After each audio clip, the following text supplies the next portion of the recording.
അബൂ ഹുറൈറ റളിയല്ലാഹു അൻഹുവിൽ നിന്ന് നബി സല്ലല്ലാഹു അലൈഹി വസല്ലമ പറഞ്ഞു, അള്ളാഹുവിൻ്റേതല്ലാത്ത മറ്റൊരു തണലുമില്ലാത്ത ഒരു ദിവസം അവൻ 7 വിഭാഗങ്ങൾക്ക് തണലിട്ട് കൊടുക്കും.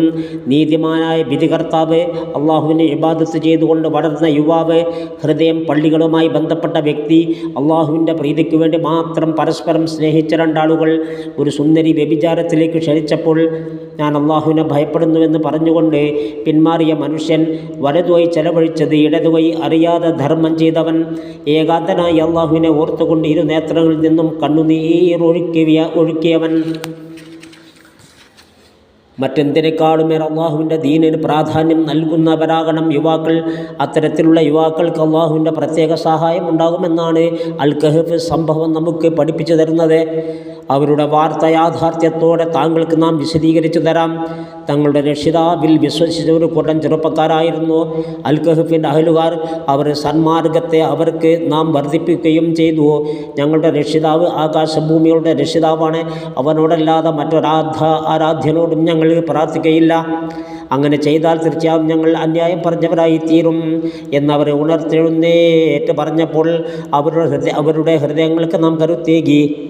അള്ളാഹു തആല അവർക്ക് സന്മാർഗം വർദ്ധിപ്പിച്ചു കൊടുത്തത് സൽക്കർമ്മത്തിനും അള്ളാഹുവിലേക്ക് അഭയം പ്രാപിക്കുന്നതിനും ജനങ്ങളെ അകറ്റുന്നതിനും ദുന്യാവിനെ പരിത്യജിക്കുന്നതിനും എളുപ്പമാക്കി കൊടുത്തുകൊണ്ടായിരുന്നു. വാർദ്ധക്യ സന്ദർഭത്തിലുള്ള ആരാധനയേക്കാൾ യുവത്വകാലത്തുള്ള ആരാധനകൾക്ക് കൂടുതൽ പ്രതിഫലമുണ്ടായിരിക്കും. തഫ്സീറുൽ കബീർ.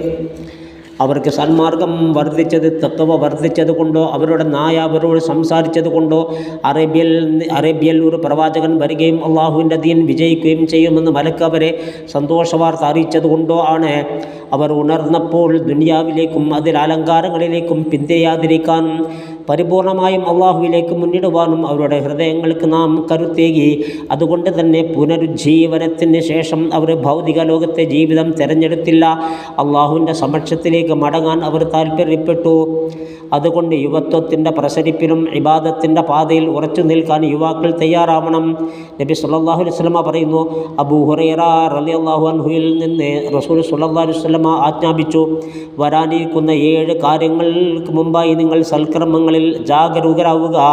വിസ്മൃതിയിലകപ്പെടുത്തുന്ന ദാരിദ്ര്യമോ അധർമ്മത്തിലേക്ക് നയിക്കുന്ന സമ്പത്തോ ആപത്തിലാഴ്ത്തുന്ന രോഗമോ പിച്ചും പേയും പറയുന്ന വാർദ്ധക്യമോ ആകസ്മിക മരണമോ വരാനിരിക്കുന്നതിൽ വെച്ച് ഏറ്റവും ക്രൂരനായ ദജ്ജാലോ കൈപ്പേറിയതും അപ്രതിരോധ്യവുമായ അന്ത്യദിനമോ അല്ലാതെ വല്ലതും നിങ്ങൾക്ക് പ്രതീക്ഷിച്ചിരിക്കാനുണ്ടോ? യുവത്വത്തിൽ കർമ്മസജ്ജർക്ക് അർശിൻ്റെ തണൽ ഉണ്ടാകുന്നതാണ്. ബുഖാരി.